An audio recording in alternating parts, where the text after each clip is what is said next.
Hello and welcome to the Men Like Bamboo podcast. Today we have Kijuan Amey on the podcast. Welcome so much. Thank you so much for having me. First off, I appreciate you having me to tell my story. Oh, Kijuan, it's absolutely my pleasure. Let me introduce you properly. You have an amazing story of resilience and transformation.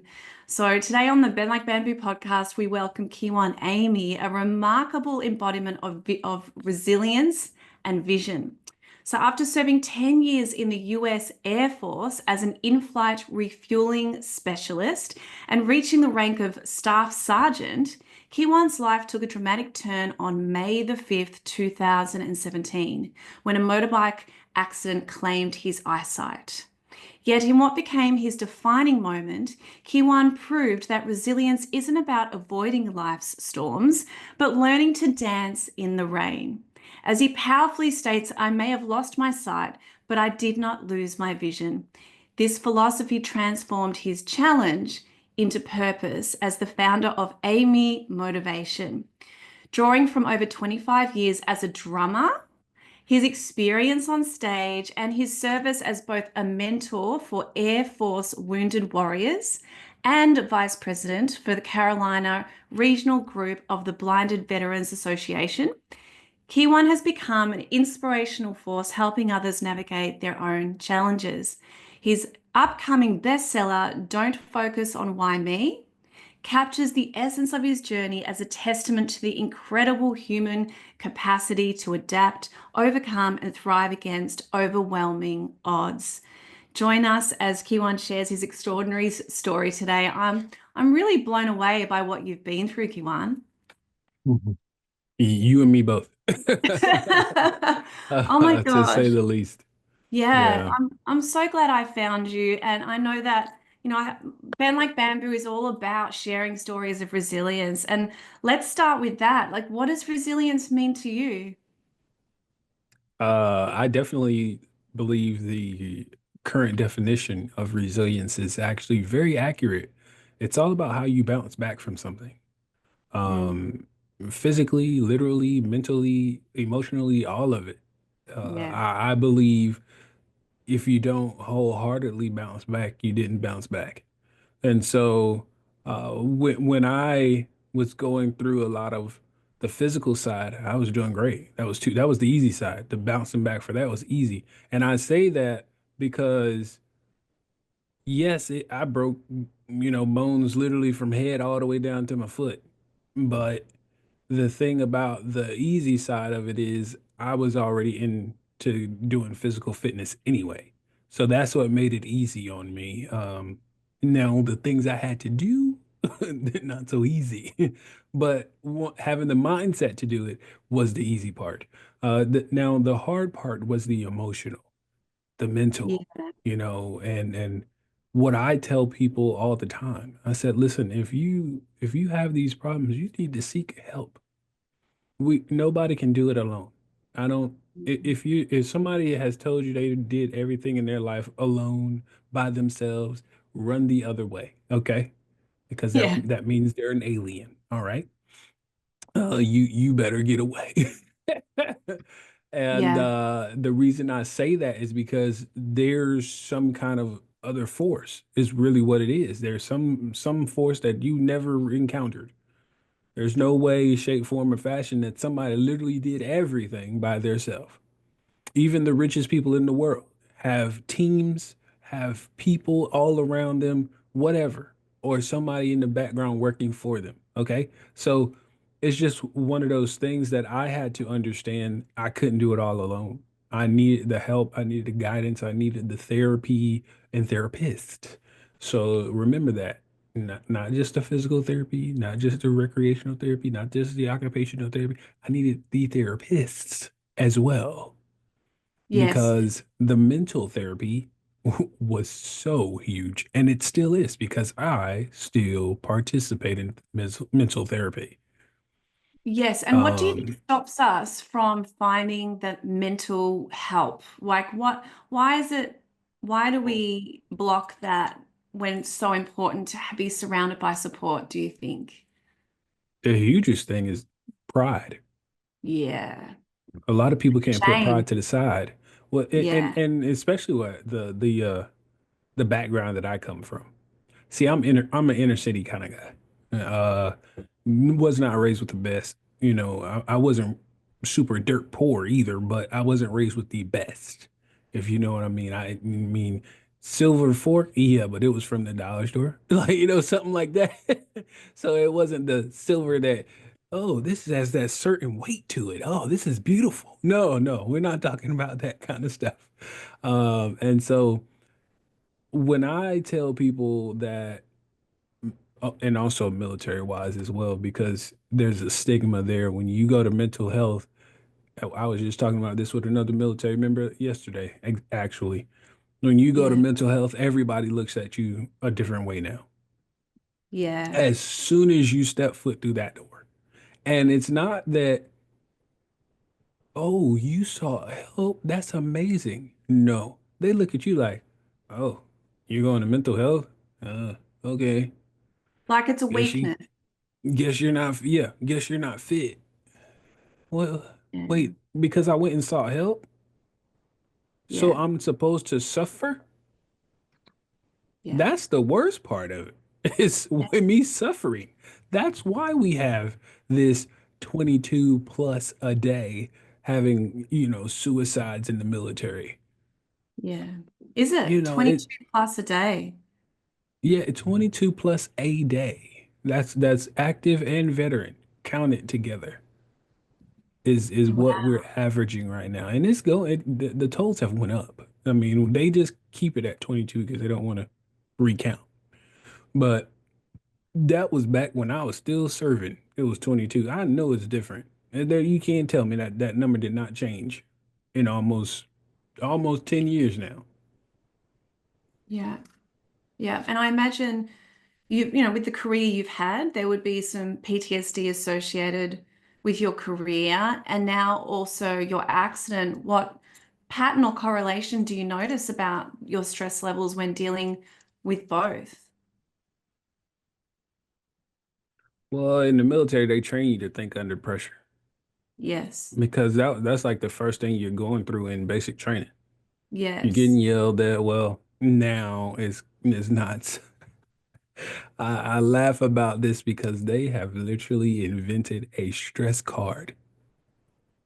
Okay. What the heck is a stress card? Thank you for asking. I appreciate it. So a stress card in basic training, what we call the trainee can hold up their stress card if they feel that the military training instructor is being too hard on them.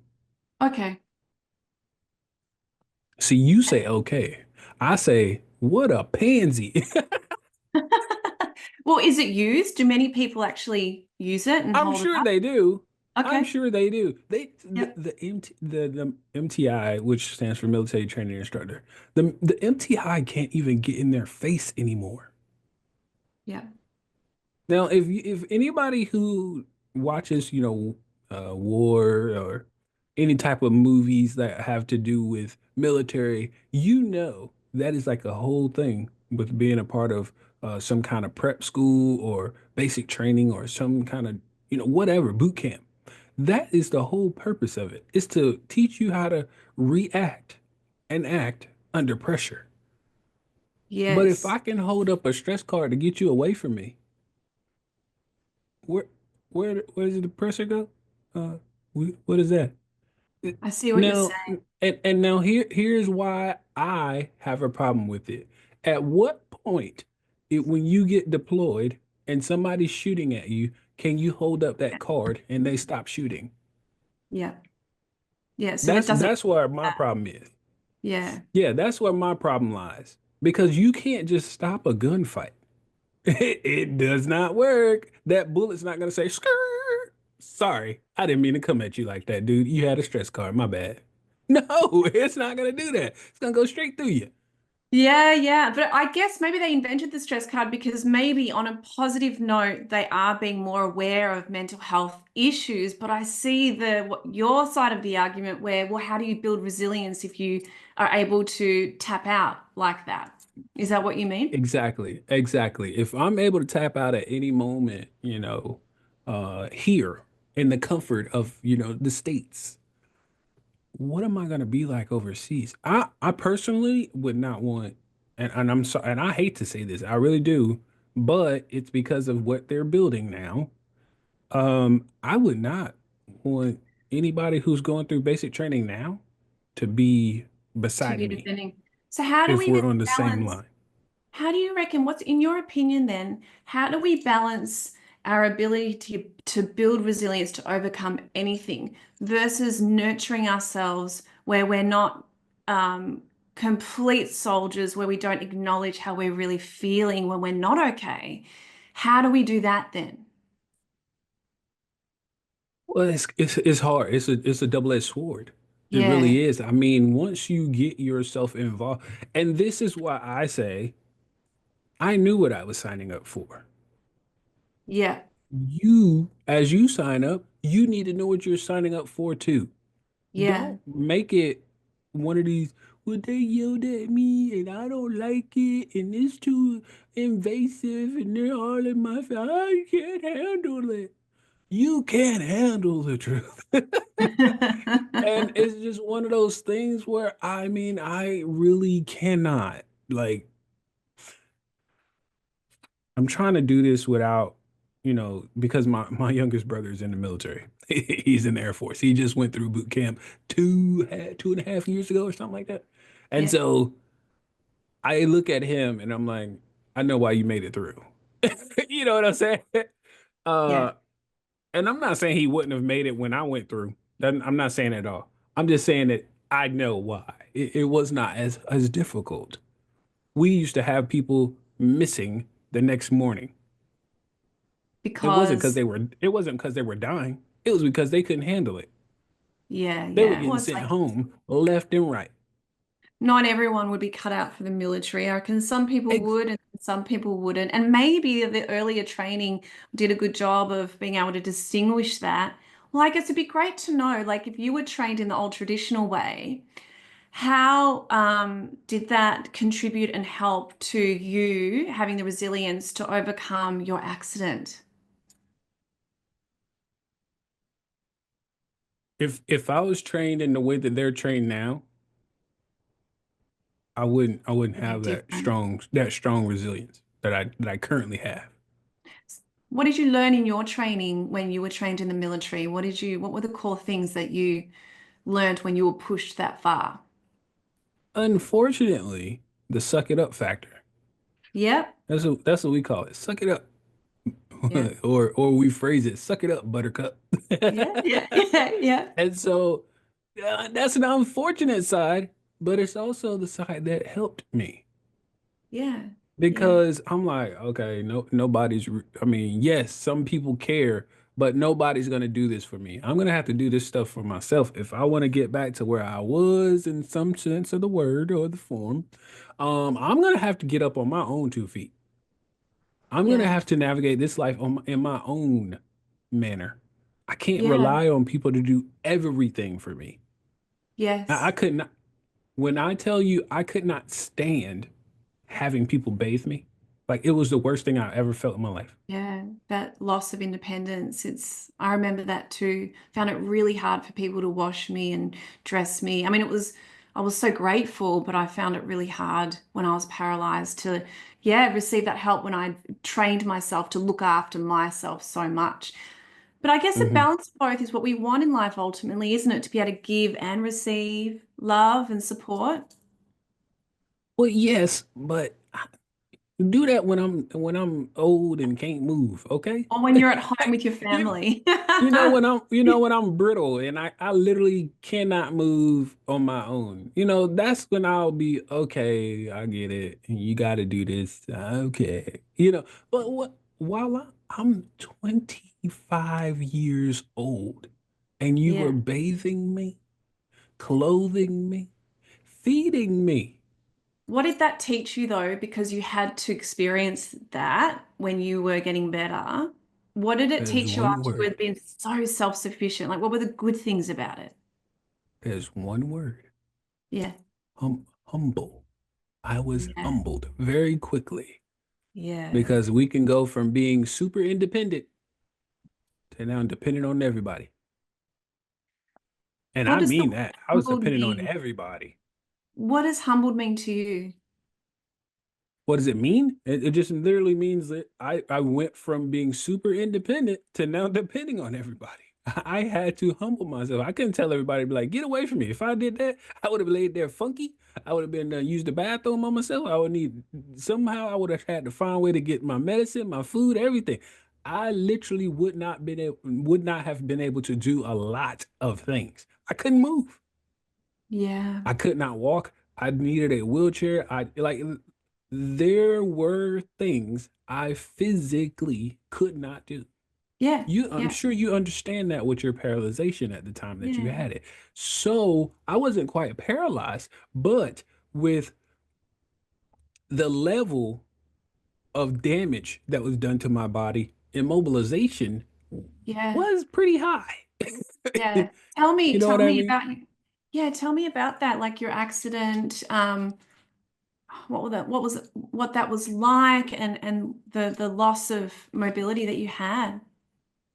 Yeah, well, I mean, the motorcycle accident, May 5th, 2017. Um, I call it my new life journey. And I say that because that's really what it is. I have to separate what was May 4th, 2017 and forward to now May 5th and on. I had to Yeah. separate the two because if I keep living in the past, it's gonna suck. And so I had to separate and create a new life journey. Now, what I'm getting at is that crash where somebody pulls out in front of me while I'm on a motorcycle. It was one that I, of course, never wanted to happen. Of course, nobody wants an accident to happen. I don't care what accident it is, but grateful that I can say I'm still here. And I mean that. Grateful to say, like with my mouth, that I'm still here, as well as be seen, because I Mm. could be 6 feet under. Yeah. And I Yeah. don't mean the Australian term of down under. Yeah. Yeah, yeah, You yeah. know what I mean? You had a second chance of life, really. Yes. Yes. And so I I I have the accident. Well, it was just was in the accident, shall I say. I didn't have it, but I was in it. Yeah. And I had to be life flighted to the hospital, which was UNC Hospital in Chapel Hill, North Carolina.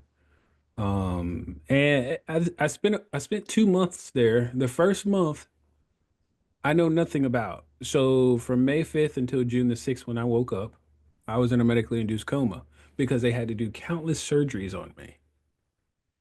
Literally, like I told you, from head all the way down to my right foot. Yeah. So the first one, I don't know if it was the first one, but the first couple of surgeries they had to do first off was my head. Can you see the little scar here? Yes. That literally goes all the way across the top of my head to the other ear. Right. And that was to open my skull to allow my brain the pressure that it need. It was the relief of pressure because there was so much pressure on my brain from the swelling. My goodness. So that was the first one, or some probably one of the first three. Then Yeah. I was bleeding internally somewhere in my growing area. So they had to go and do that to fix that, or I was going to bleed out. Yeah. And the third one, I'm trying to remember what. Oh, it was probably my trach because my face was crushed in. So I Yeah. probably needed breath. I needed to breathe. I probably wasn't getting enough oxygen. So they Yeah. probably just went ahead and said, do a trach, you know, Yeah. as y'all can see. Yeah. And so granted, I hated that I had to get it, but if it kept me alive, hey, you know what I mean? Because it does affect my singing voice. Yeah. Because I do sing, but it does affect it. Yeah. And so those are like the main three started the whole cut on him type thing, if you get what I'm saying. Gosh, And that would have been frightening to wake up into that. that's just three that I told you about. So it's Yeah. just imagine the rest of them. Yeah. What was it like though Uh, when you woke up? When you woke up and you became conscious and you realized that you had had an accident, all this time had passed? Like, what was that first moment like? well, first off, I had to realize that I was where I was waking up at. I thought I was in my bed. I Yeah. thought I was at home. So in my bedroom, just waking up from a nice slumber. It was really peaceful. It was a really Yeah. peaceful sleep. Yeah. Drugs are dangerous, okay? Yeah. And I say that because all of the times that I've been under anesthesia, it was so peaceful. And you don't want to get hooked on that stuff, but I'm telling you right now, that's something you could get hooked on.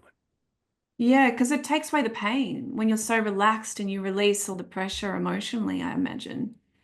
Well, it takes away pain, but when I tell you that's the best sleep you'll ever get, Mm, and hear me clearly, the best sleep you will mm, ever get. mm.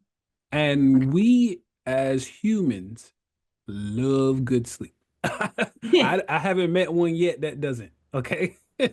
Okay, So so you felt really rested and then yes, you realized though. yes. Then so as I wake up, I don't quite open my eyes yet because I'm just kind of coming out of the slumber and I'm like, wait a minute, I hear people talking. Who the heck is in my bedroom? So now I'm trying to figure out the voices. Yeah.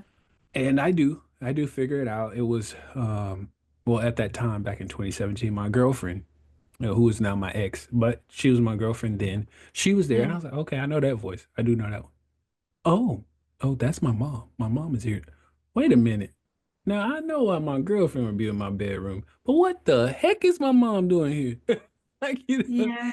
because if you wake up in the morning, granted, if it's with your significant other, you're not prepared for somebody to be standing in there with them. Yeah. Yeah. When you got these covers over top of you, I'm like, oh no. That's how I felt, Mom. I'm not prepared. What are you doing in here? Yeah. So that's how Yeah. I felt. That was how I felt when I woke up. But they were talking about something. I was trying to figure out what it was. Yeah. And I was like, what? Okay, let me listen. Doing my little eavesdrop. And I said, oh, whoa, somebody got in a motorcycle accident? Well, who the heck is that? And so I'm just listening for a little while, and at no point do they mention a name, and it was ticking me off. I mean, I'm like, surely they're gonna drop a name, right? No, not once. It was all generalized. Oh, I wish this never happened to him. Oh, I hope he is okay. Okay, well, at least I know it's a guy. Who? You know? And so I said, well, forget it. I'm just gonna, wake up and show them that I am alert and awake. And Yeah. I go to open my eyes, only not to be able to see anything. Oh yeah, that would have So the been same thing I see today, which is nothing, is the same thing I saw the day I woke up. yeah. There was no gradual loss in eyesight. This was completely gone, zero, zilch, blah, gone. Was that frightening? Frightening. It was a at first I didn't know what was going on, so I thought something would happen. I just close. You know how you close your eyes really hard to see if, oh, wait a minute, and then you reopen them. Yeah. Yeah, that's Yeah. what I did first, and I was like, okay, this is not a drill. Like, this is Yeah. real right now, and Yeah. now I'm about to hit the panic button. And so I go to speak since I can't see anything, and I'm trying to say, or speak to my mom. I'm like, hey, like is what I'm trying to say, but all you hear is, "Hmm, hmm, hmm,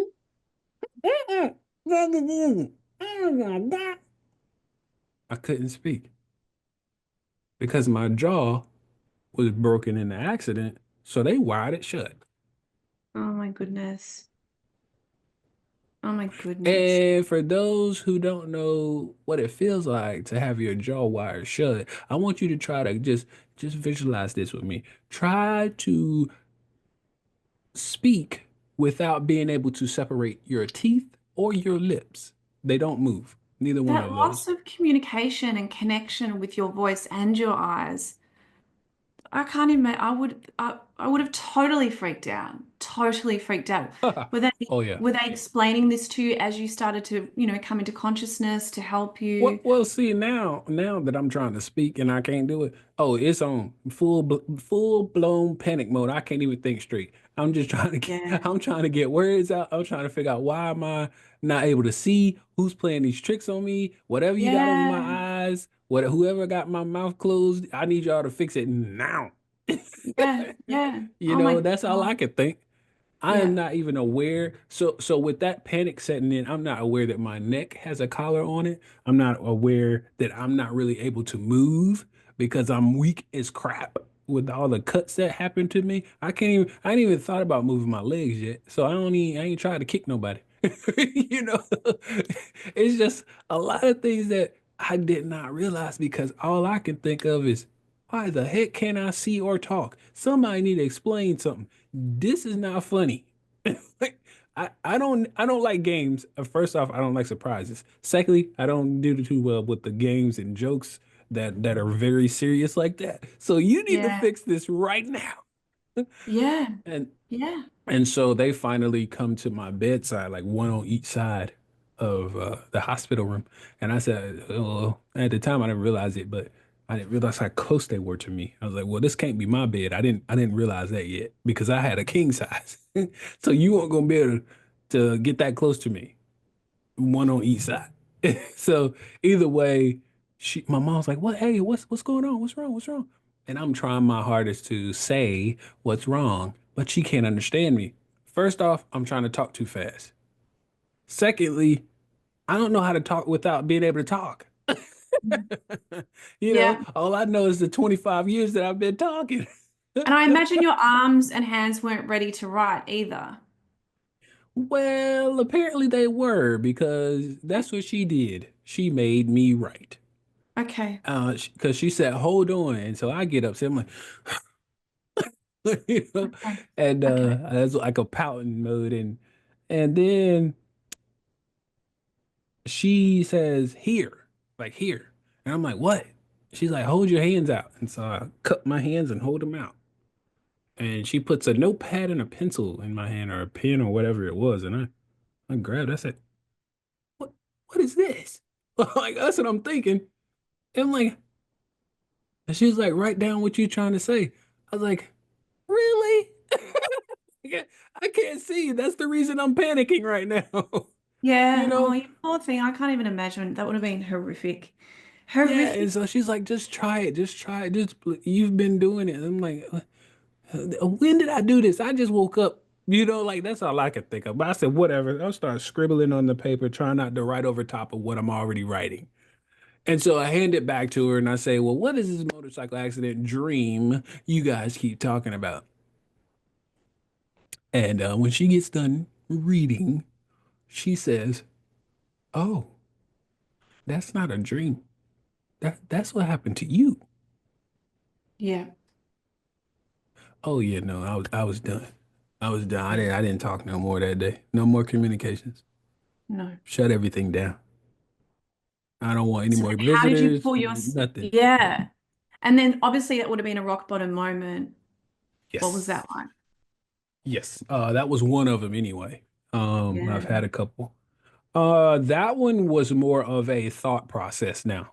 Like I'm a very critical thinker, problem solver type of person. But when you hit me with something like that, oh God, I am now in nothing but thought processing of what happened that caused me to have an accident. Was it one of those guys I was riding with? Was it somebody else who did this? What did I do something crazy? I'm not a person that does anything crazy. I don't like riding crazy. What is going on? Dude, wait a minute. Didn't I have to go to work? Oh no, I'm gonna be AWOL. Like everything's going on. When I tell you there was no point that I stopped thinking, I might have been quiet. and not moving, but there was no point that I stopped thinking. Yeah. And then what happened after that in terms of your, we can float in the rock bottom moment for a while, and I believe that that turning point is always the most critical point for me of what how we rise up from the ashes. Talk to me about that. Well, some people go through their rock bottom point for days, weeks, months. Yeah, that next day I wanted to know some answers. Yeah. I needed answers because I can't just sit with this any longer. It's gonna drive me crazy. I think too much. Like when I say think a lot, listen, I sit there and go through uh thoughts like it's I go through thoughts quicker than you can change your underwear, okay? So it's a lot of thoughts I go through. Yeah. And and that's just on a regular day. So just imagine when something tragic happens to me. Yeah, you'd You be going know, doing a PhD on all of it. yeah, I'm trying to figure out write this dissertation to get my doctorate in my own accident, okay? And so when I finally start back communicating, I just asked the question like, what happened? Do you know? Because I don't. And they start explaining everything that I told you guys about the accident and the guy pulling out in front of me at the same intersection. However, there were two cars, not one, but two cars at that same intersection that were behind him. On the police report, it states, we saw the motorcycle coming. We don't know why he didn't. Now, Okay. this information is one that you want to hear, but you don't. Because now I know you were distracted. By Yeah. what? I still don't know yet. Yeah. I honestly do not care to know because that's going to make it that much worse. Yeah. You know, the fact that you were even distracted already makes it worse. So if you tell me something that I really don't want to hear, like a phone, And how much I that completely turned your life upside yeah, down. yeah, completely. Now the guy he did want to come see me at the hospital. Did you think I want to see him? No. Why would you want to come see me? I mean, I get okay. I know why he would want to come see me, but he wasn't understanding it from my side. My point of view was I just woke up. Yes, I Yeah. might have been in the hospital for over a month. To you, to me, I've only been in here a couple days because I'm just waking up, or shall I say, Yeah. aware that I'm waking up. Yeah. Yeah. Yeah. So Yeah. oh, I'm not even ready to deal with what I'm dealing with. So dealing with you, the person who caused it? Oh no, no, I think you might want to stay away for a So, while. oh yeah, because he was probably doing that for him, exactly, not realizing it from your point of view. Right. So how did you And use and your and again, training? I and again I do understand where he's coming from with wanting Yeah, to come because he wanted to apologize. That's what he was trying to do. But I wasn't ready, not ready, yeah. so that's what I meant by that. Did that happen down the track? I'm sorry, say that again. Did the apology and the catch up happen later on? Oh no. I don't have any communication with him. Yeah. Yeah. So the reason he was able to try to come see me was because he was getting sued. So he had communications with my lawyers who reached out to my mother and in Yeah. turn wanted to ask me if it was okay for him to come see me. And I said no. Said Okay. if you want me to go to jail, he can come, that's fine. She was like, "What do you mean?" I said, "I'm going to find a way to get to him." And then was there any justice in the end?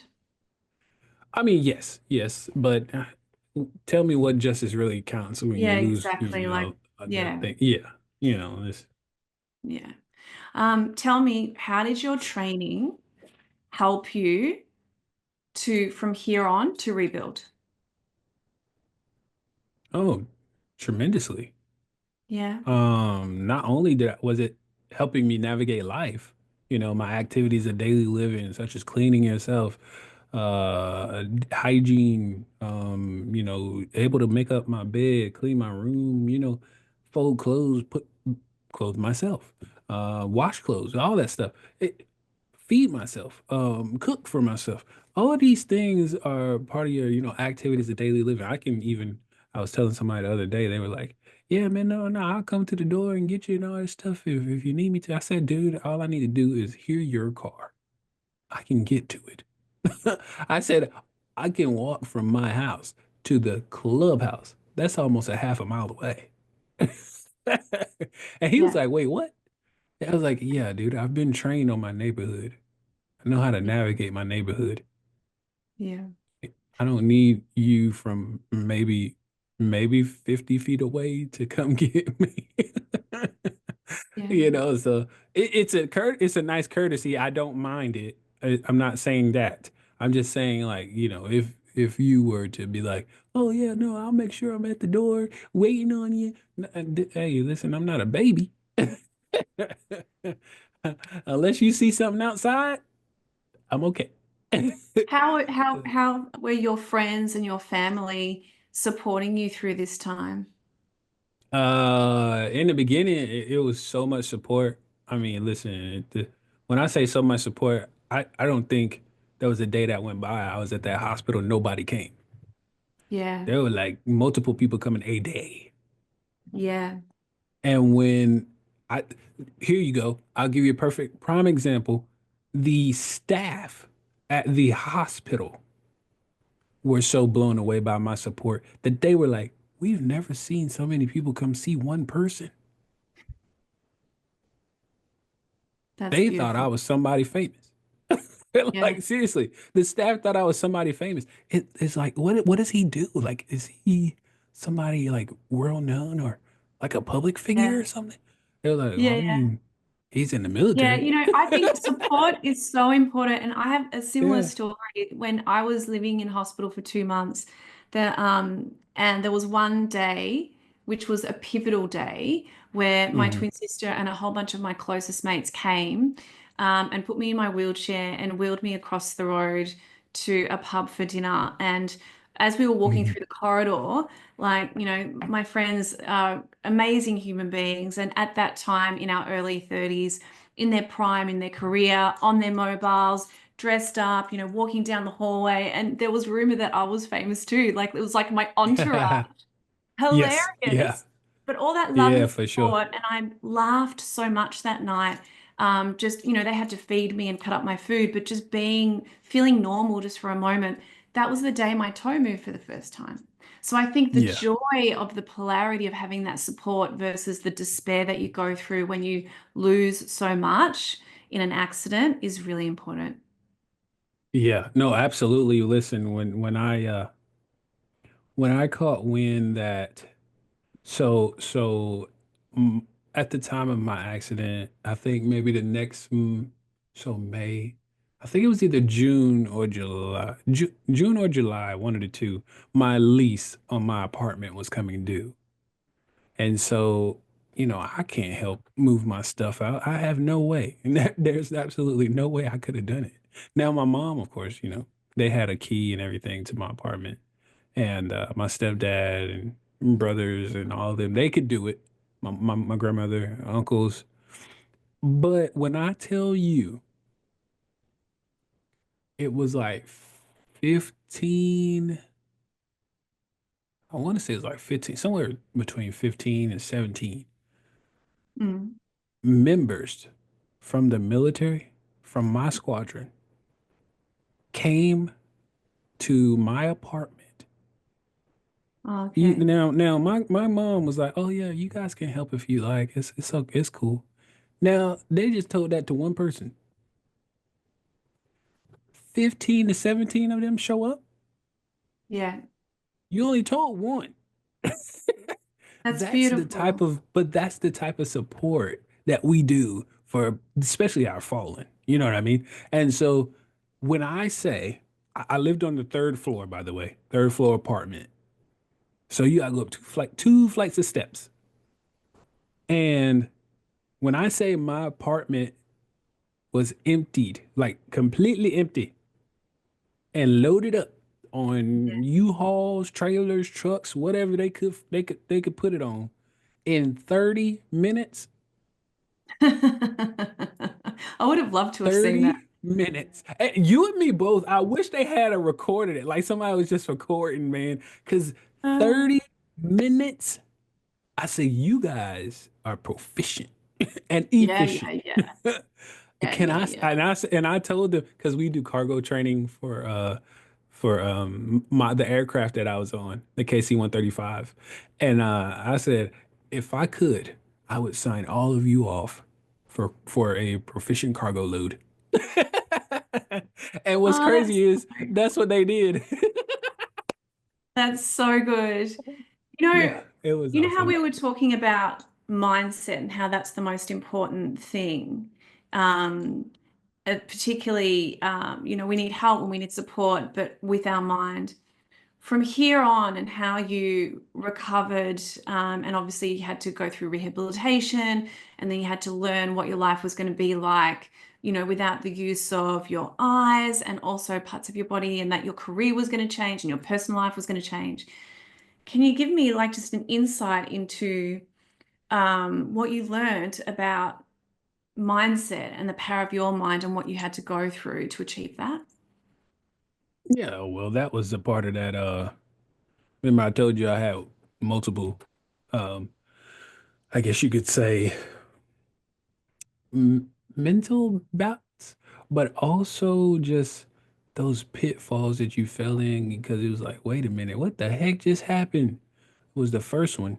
The second one was, how do I get out of this? And that's when it was like, it's kind of one of those that I think that was the first sign of in denial.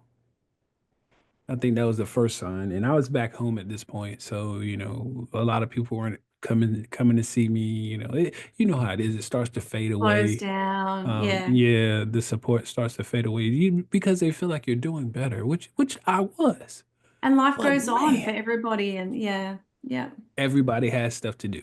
I get it. I'm not saying I wish they could have kept coming. I mean, I do wish they could have kept coming, but But I do that's know when you life have to goes on. face, like, yeah, Yes, some of the toughest stuff yes, without the distraction of everyone being there as well. yes. Life does go on, and people have to continue living and working. So I said it was at that point where I got depressed.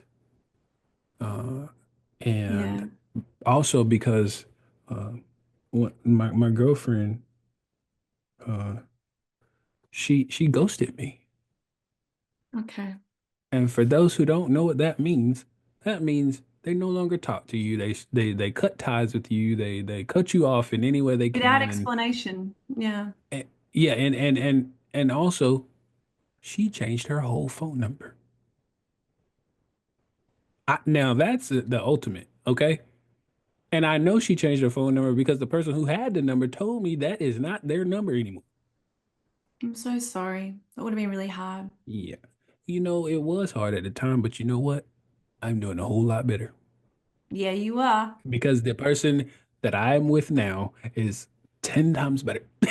Oh, yeah, Yeah. that's And beautiful. and I would rather you be emotionally connected to me versus some kind of, well, for her, it seemed like she was material. Yeah. She was about the material. And I'm Yeah. like, you know what? That's your loss because now I actually have way better material now. Like that's actually the funny part. I have way better material and you lost out. It's okay. I'm moving on. I love everybody. Good. Good. So when you were And depressed, yes. how did you manage your mindset to get to where you are now? Well, first off, I had to go through that. I had to go through it. You can't get out of depression unless you face it. Yeah. And I'm gonna tell you like I had to, like I wrote in my book. The title of that, I got three. So you had the depression set in. After that, suicidal thoughts. Yeah. And then I had to embrace and confront the issue. That's the sequence it goes into. Yeah. Because that was the only way I got out of that. I had to embrace and confront the issue. Well, the issue is that I was in denial. The issue is that I kept thinking my eyesight was just going to turn back on tomorrow.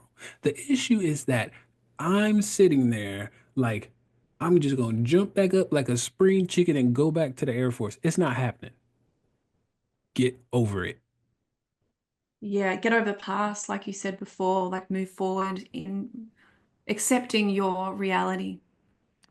I had to separate myself from May 4th and prior to now May 5th and beyond. I Yeah. had to separate the two. These are two Yeah. different stories of my life. And Yeah. once I did it, here we go. We are Yeah. on the road again. Yeah. You Yeah. know, Yeah. Yeah. and Yeah. so I did that and what it did for me, well, first off, like, I did try mental therapy with the VA. I did the counselor like one-on-one. It didn't work because it seemed like every time I went in there, we was talking about the same exact thing. So how am I supposed to progress if we're talking about the same exact thing? Not like, oh, we're talking about the accident and we're moving. No, we never progressed. Mm. There was no progression whatsoever. And I'm wasting time not only with me, but with my grandmother because she's taking time off of work to take me there. Yeah. So, what was the better therapy for you that helped you to create strategies to rebuild forward? Oh no, I found another therapist. Yeah. let's see, one, two. I've had I'm on my fifth therapist now. Yeah. If you're not progress and actually some of them were really good and they just like they didn't want to work for that company anymore, so they cut ties with the company, different things like that. But the Yeah. one I'm with now, she's good. She's really good. Good. And I am, grateful that my uh my service connection pays for it. Oh, Like I yes. don't That's have to good. pay out of pocket. I'm actually getting help that I need Yeah. because a company cares. Yeah. You know what I mean? And so now that I am seeking this mental health and getting these coping mechanisms because with my traumatic brain injury, the damage to my frontal lobe is where the emotions lie. Uh, I have a tendency to flare up in no time. Listen, if you're ooh, woo. All I'm gonna say is woo, okay? Because if something really just goes awry, before I started doing mental therapy and mental health and all that stuff, it was bad. Mm, I mm. would snap on you in a second. Just Yeah. hearing you come through the door would aggravate Yeah. me. Yeah. Yeah. It would And have been. and I want to talk about that for a second Yeah. because yes, I had that problem, and I want people to understand I'm not the only one in the world that has that. So Mm, if that's the case, and you're like, well, that sounds familiar, like mm, somebody in your family, maybe you should find a way to get them either the help they need or mm, grace they need because they've been through something and mm. they're still internalizing it and not understanding what it's doing to other people. See, Yeah. I was able to understand what it was doing to not just me, but others. Because Yes. after I would flare up or have this moment, now I feel bad. Yeah. Yeah. And I'm Well, like, wait, that's a what really just happened? important lesson. Really Hmm. important lesson that, if anyone's going through what you're explaining after tragedy, or they've suppressed and bottled up some trauma and they're finding they're very reactive, get help. What are Hmm. your other tips for anyone that might be going through that start scenario that you've just explained where, they've hit their rock bottom moment and they're trying to come out? Are there any daily rituals? Are there any other tips that you can share that can really help them? Well, a huge one is please don't turn to the bottle Yeah. because it masks a whole lot of emotions. Yeah. It can really mess up your mind and how you think, process your thinking. So many people that I've uh, witnessed in the military, they turn to that and they're not even Yeah. out yet. Yeah. So just imagine Well, what happens when you get out. You have nothing to prevent you from turning to that bottle. Some people literally get so hooked on the bottle that the only way they can function in the morning is by yeah. drinking more. Yeah, yeah. I know. I've seen it too. What else do you recommend? Um, talk.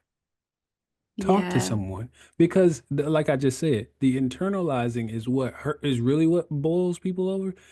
Yeah. I always give the scenario of a pot of boiling water. If it's full, you turn that eye on. If it's on low, it's not gonna boil. But if you start to crank that sucker up, here's one, here's two. You added more Mm, to it. You added more to it. You're internalizing even more. You're internalizing even more. That pot's gonna start boiling over and spilling out on that stove, yeah. which Yeah. means it's spilling out on other people, not just you. You're not the Yeah, and only then one you're going to affected. repel, and it's low vibration, and low vibration attracts lower frequency emotions of fear, anger, worry, shame, guilt, pride. We want to elevate our vibration, which is why I think drinking, eliminating that is really important. And talking about it releases the pressure and helps you to reconciliate and check in with your thoughts and what you're thinking and what you're believing. And my concept of bending like bamboo is about changing your mind about some of the stories that we tell ourselves that with the power of flexibility, reimagining our future, because so many of the stories that we tell ourselves are not even true. It's that limiting and negative beliefs. I'm glad you mentioned the word truth because I was just thinking about that. Don't just talk, but be truthful when you Yeah, speak. truth. Because you can tell I can talk all day. If I'm not telling you the truth about the situation, it still ain't help. It's still not helping, okay? Because Yeah, you're still you're trying to fabricate something.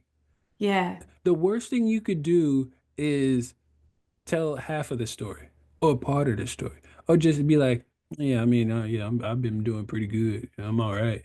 I mean, if you're yeah, not doing okay, say you're not okay yeah, because I yeah. can't help you unless you tell me the truth. And Yeah. then when you say you're not okay, tell me why because now I can assist you. Exactly. And sometimes just talking with a therapist is scratching the surface, I find. That's like the power of kinesiology, which is what I do, is it's a modality that helps you get into the subconscious brain and bringing into your awareness how you're really feeling and Mhm. emotions that we can suppress and block because we don't want to, sometimes we're angry, but we're actually sad and it's too difficult to look at that. So other therapies can really help that involve talking, but get into the nervous system and regulates it and uncovers through the power of the acupuncture system and also chakras the emotions that you're going through and how to process them and get that flow back in your body. So, tell me finally about the Amey Motivation Foundation, your company that you've created, and how you help people with motivation. Yeah, Amy Motivation is truly that. It's holding that last name, but it's my motivation now. When I think of me going through that accident and all the things that I've like truly went through, there's nothing but God written all over this thing. I'm a faith believer, always have been and always will be. And so when people ask me, well, did it test your faith? Yes, trust me, me and God, we had our talk. Trust me. But the thing Yeah, is, we had a conversation. I didn't say, I don't believe in you anymore. I can't do this. No, I asked him, I said, well, why would you do this to me? yeah, And the response was very clear. He said, I test what I make. And what yeah, that means is we all go through something. It's to see how you handle it. yeah. It's good And I advice. want to see if you're going to be a strong soldier, one that's going to endure hard times. And so when I'm sitting there, I'm like, you could have picked somebody else. And I mean, Yeah. like when I tell you we had a whole talk, and so when I say Amy motivation, it's because of my story. Not because I'm just wanting to throw my name on this, but because if you knew what I went through to get where I am, you'd be like, holy crap. And what Every is your day doctor, and week? Like, what do well, you well, do what now I, every day? Like, I know that you've got a career now in motivational speaking and you're an mhm. author. Like, tell me about your usual day of life now. Well, I mean, Yes, I do have that. The motivational speaking, podcasting, author, mentor, ambassador, uh, musician, singer. Um, that I can throw all these titles at you, Yeah. but at the end of the day, I want to be seen as somebody who cares and a human. Yeah. Because at the end of the day, that's really what matters. Are we gonna connect as humans? Yeah. I Yeah. I can talk to the most renowned motivational speaker, keynote speaker in the world, but if they don't know how to connect to a human and they just know how to speak at humans because that's what they do when they get on the stage, Mm. I can't connect with you. Mm. Yeah. You And get I where I'm going? suppose, yeah, and I think your work will help people to find um, th- a way for them to reconnect within themselves, but also with their communities after they've been through something really big too. Because I imagine you had to relearn all of that from scratch yourself. Well, yeah. I mean, listen, there were a lot of things I had to relearn, and Yeah. we're not easy. We're Yeah. not, there's nothing about the walk that I have in this new journey that was easy. The only thing that I said was easy is the mentality of me wanting to get back up from the physical side of things. Yeah. When you put something about working out or training in front of me, I'm like, oh yeah, let's do it. I'm ready. Like I'm all in. Yeah. But all these other things that I had, these other components, the mental, the emotional, the spiritual, even the spiritual, because I'm living that life too, and to the point where I've been called to do higher things. And Yeah. if I'm not ready for that, it'll eat me up. Yeah. So I can speak on, the career, the journey, the accident. But there are other key components to this thing that I have to also align with me getting back on my feet. Yes. So yeah. Yeah. Kiwan, you're so inspiring. I really appreciate your time today and sharing all of your wonderful golden nuggets and lessons with the audience today. I really appreciate it. Yeah, no problem. I appreciate it. Like I said, you having me here. Yeah, my absolute pleasure. You're an absolute perfect fit for what Bending Like Bamboo is all about. And, you were able to find your inner anchor again. And, you had to reimagine your future and you had to become super adaptable and flexible and, to create your new life. And it sounds like you've built a pretty amazing one as well. Thank you.